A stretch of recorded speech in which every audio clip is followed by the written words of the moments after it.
What is going on, guys? It is Wrestlelamia here, back with some more news. Join us now as we look at the wildest news stories and rumors you need to know, including has WWE solved its biggest problem, the reason behind AEW releasing 3 wrestlers, Chris Jericho burns NXT, the return of a WWE superstar we haven't seen in months, Velveteen Dream Accuser blasts the WWE and its fans, and much more. Be sure to subscribe and hit that notification bell for daily wrestling videos. Now let's hit the intro and get straight into the first story.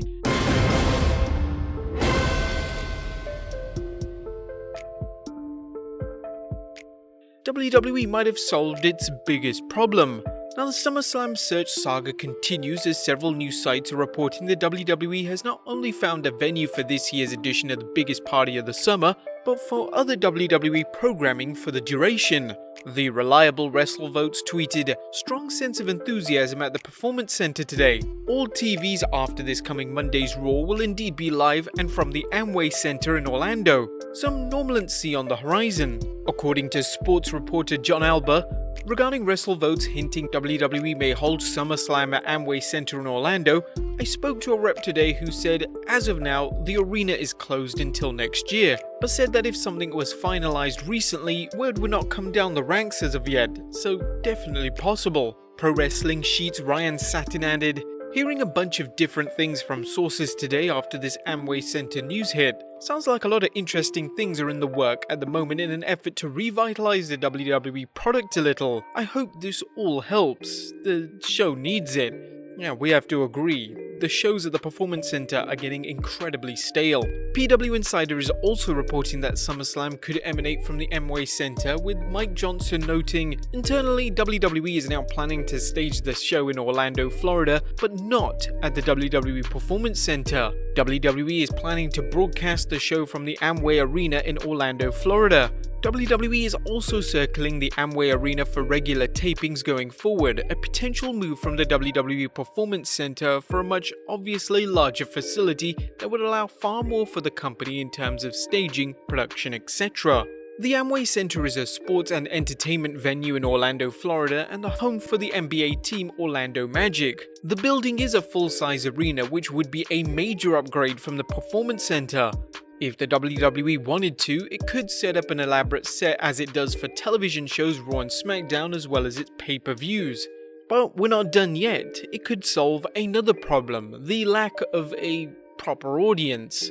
Well, would it fix it? Well, while the WWE doesn't plan on bringing fans in at this point, there is talks of the promotion bringing in virtual fans. According to Mike Johnson, PWInsider.com can also confirm that WWE is for the first time toying with using virtual fans as a possibility for future broadcasts, including SummerSlam. WWE broadcast partner Fox has been using virtual fans for their Major League Baseball broadcasts. There's no plans to sell tickets for fans for SummerSlam.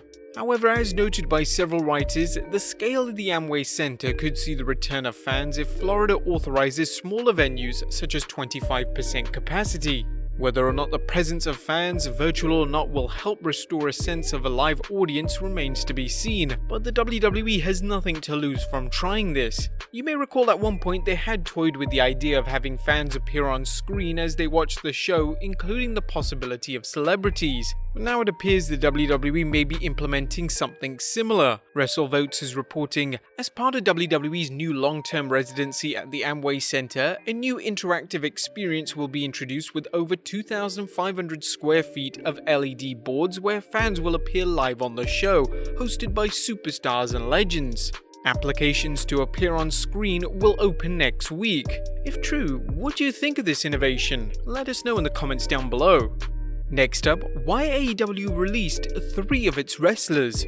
Now, the Wrestling Observer Figure 4 Online is reporting that All Elite Wrestling has released 3 wrestlers, Jimmy Havoc, Bea Priestley, and Sadie Gibbs. Priestley and Gibbs have not wrestled often. In fact, Gibbs' last match was in 2019. According to the Observer, With Havoc, the company released a statement on June 19th that they would evaluate his status in the company after he completed rehabilitation for both mental health and substance abuse challenges. Jimmy Havoc was the subject of accusations from the Speaking Out movement, and as of this writing, it's unknown if his release has anything to do with the allegations, but Dave Meltzer believes the allegations have played a huge part in his release.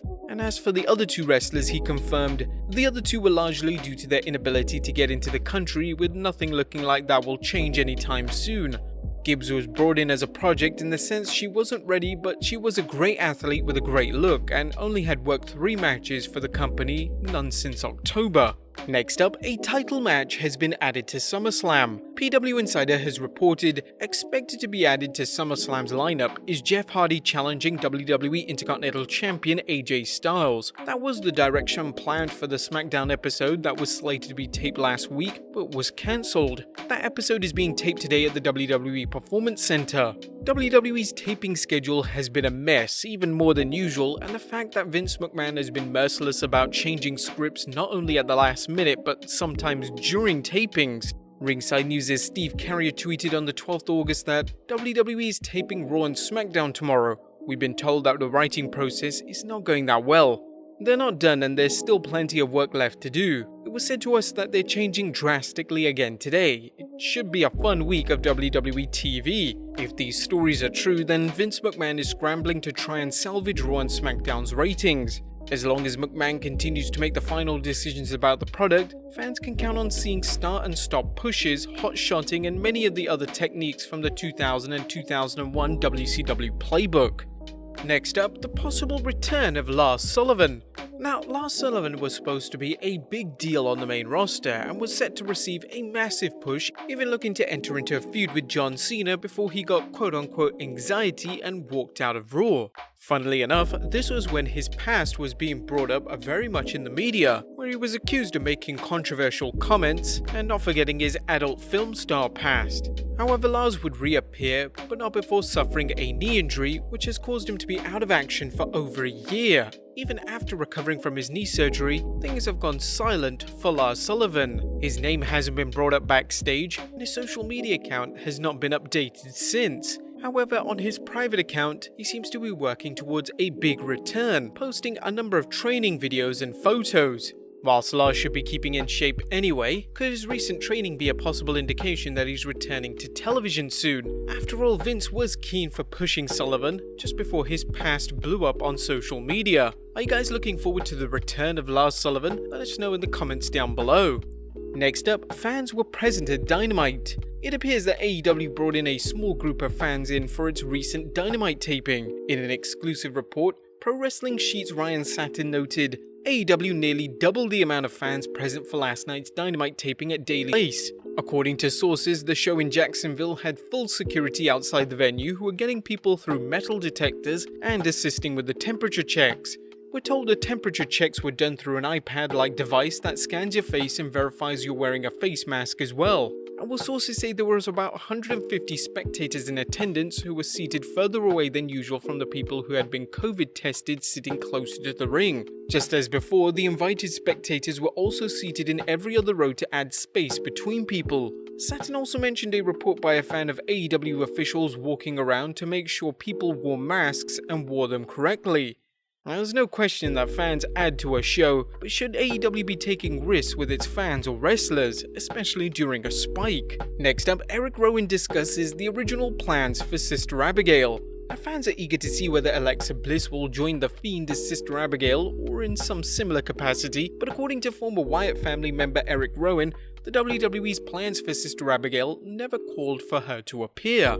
Speaking with Sportskeeda Stephanie Chase, Rowan explained, Sister Abigail was never supposed to be any person. Now, if you're unfamiliar with WWE's past plans for Sister Abigail, be sure to check out our video on the person who claims she created and designed a Sister Abigail character for the WWE. But whilst these were old plans, WWE may do a 180 and actually introduce a physical Sister Abigail. Next up, a fan calls out Jericho for exposing wrestlers to the virus. Speaking of taking risks, Chris Jericho and his band Fozzy recently performed at a concert in a venue with no social distancing, leading to concerns by some fans that Jericho might have put his fellow wrestlers at risk. In fact, one fan called the Demo God out on Twitter saying, "COVID God is more like it. Wait till the AEW roster gets a little bit of the Rona." Jericho replied, "Sorry pal, tested negative with the swab for the 12th time." Now, whilst that might be true, we have reported that swab testing's reliability is questionable at best, and it's possible Jericho could have tested negative yet still be infected by the virus. Next up, Velveteen Dream's Accuser blasts WWE and fans. Josh Fuller is one of several people who accused Velveteen Dream during the Speak Out movement, and now that Dream is back on NXT, he's blasting the WWE and some wrestling fans. Taking to Twitter, Fuller expressed his outrage with the following message. Note, this is an excerpt. "It's a really shitty feeling that I feel like I can't say the things I want about everything because of the fear over my wrestling career. That shouldn't be okay. In retrospect, I'm glad I didn't share things anonymously because it wouldn't have had the same impact, but the paranoia that comes with everything really effing sucks. I'm doing okay though. I'm just really mad and that this shit is just being tolerated and trying to be swept under the rug like it never happened. The only things really pissing me off from social media are the people claiming that it was clearly investigated when there was no proof or statement that that was ever the case. Myself or anyone else involved weren't contacted by anybody to my knowledge."